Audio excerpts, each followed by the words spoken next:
Boris Johnson's government admits that its Brexit plans will break international law.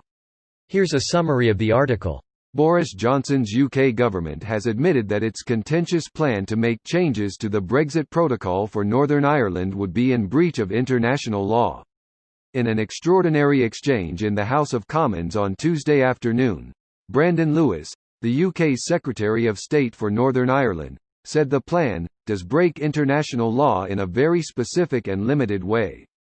Johnson's government will on Wednesday table legislation that if implemented would give UK ministers the power to unilaterally determine several issues relating to trade between Northern Ireland and Great Britain which are currently being negotiated by UK and EU officials.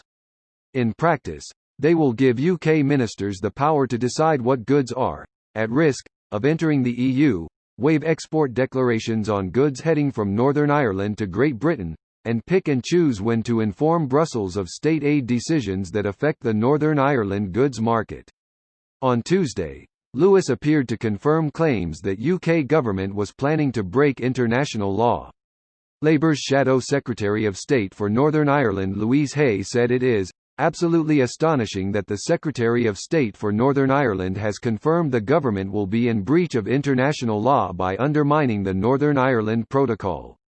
This seriously undermines our authority on the international stage, he told Business Insider.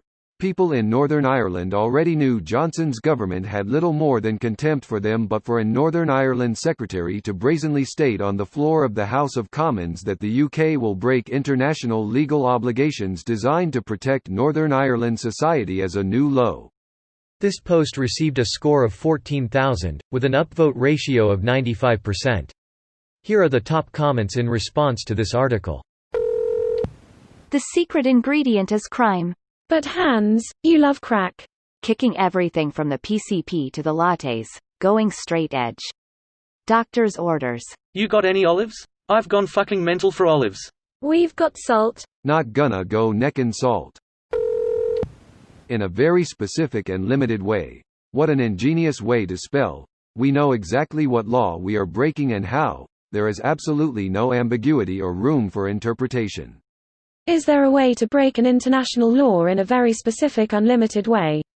No, you're either in breach of a specific provision of the relevant agreement. Public international law is solely a product of international agreements and treaties, or you're not. On paper, sure, but realize that nation-states are sovereign, and thus international law is a bit of a misnomer since you can't really put a country on trial for breaking the law. Geopolitics goes to show that nations can break small sections of international law all the time, as long as they don't break major sections no one is going to care. If the UK has a treaty with the EU in which they must follow 500 laws in order for a trade deal to be signed, and then they break one of those laws, chances are the EU won't hold the UK accountable to it since the other 99 provisions are still being followed, and if they press the UK over that remaining one provision, the UK will likely just abandon all 100. So there is a very real difference in breaking a limited section of international law, and just flaunting the entire thing. Not just one small law, the one which literally stopped a war between Northern and the Republic of Ireland.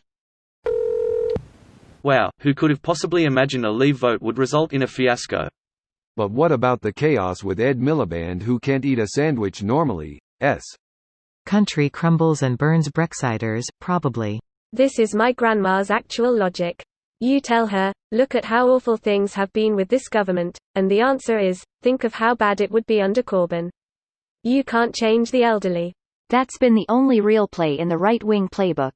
Just keep telling the public that everyone other than hard-right conservatives are awful, horrible, stupid, evil people that hate your family and want you to die. Right-wing messaging only works when they're fighting back against an oppressive evil, and right-wing policy only sounds good when the alternative is total destruction of your country. Conservatives are incapable of running on their own merits. They need to create a straw man that's even worse than they are to get anywhere, and they've been depressingly effective at it. This video was automatically created by Reddit to speech. The article and comments in this video were selected from Reddit according to their upvotes, and any paraphrasing was performed by smmry.com, without any human intervention.